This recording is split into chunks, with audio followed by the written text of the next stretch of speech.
बहू, मेरे बेटे के खाने पीने पर रोक क्यों?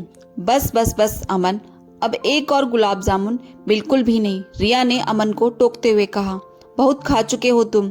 अरे यार, तुम इतने अच्छे गुलाब जामुन बनाती ही क्यों हो कि दिल, दिमाग और जुबान बिल्कुल भी कंट्रोल ना कर पाए। बस एक और खाने दो ना प्लीज। अमन एक और गुलाब जामुन खाने के लिए रिरियाते हुए बोला। ना ना अमन, अब ज्यादा चापलूसी भी नहीं।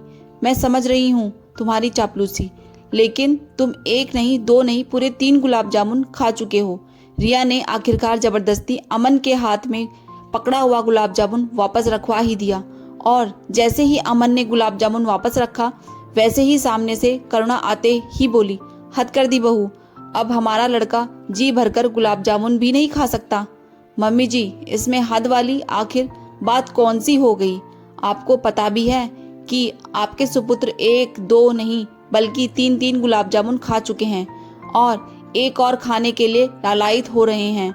रिया ने अमन के मुंह की तरफ इशारा करते हुए कहा। तो क्या हुआ बहू, इसमें कौन सी बड़ी बात हो गई? मैं जब गुलाब जामुन बनाती थी तो अमन और उसके पापा मन भरकर गुलाब जामुन खाते थे, लेकिन अब तुम उसके खाने पीने पर रोक लगा रही हो। करुणा चिनकते हुए बोली। मम्मी जी, यही कंट्रोल ना कर पाने की वजह से तो आज पापा जी की कितनी शुगर बढ़ी रहती है, कितना परेशान रहते हैं पापा।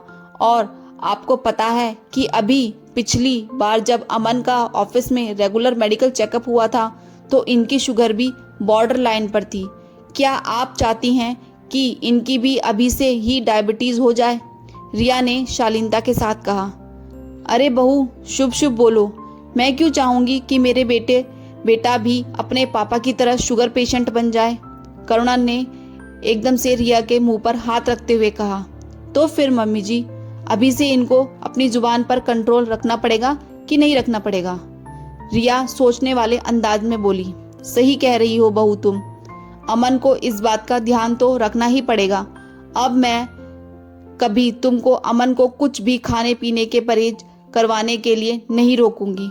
करुणा ने रिया की बातों से सचमुच आश्वस्त होकर कहा। क्या मम्मी, आप भी इसकी बातों में आ गई? ये तो कुछ भी फिलॉसफी झाड़ती रहती है। अमन चिनाते हुए बोला। नहीं बेटा, बहू बिल्कुल सही कह रही है, कोई फिलॉसफी नहीं झाड़ रही। काश मैंने भी तुम्हारे पापा के खाने पीने पर इसी तरह से कंट्रोल रखा होता तो आज उनकी स्थिति ऐसी बिल्कुल भी नहीं होती।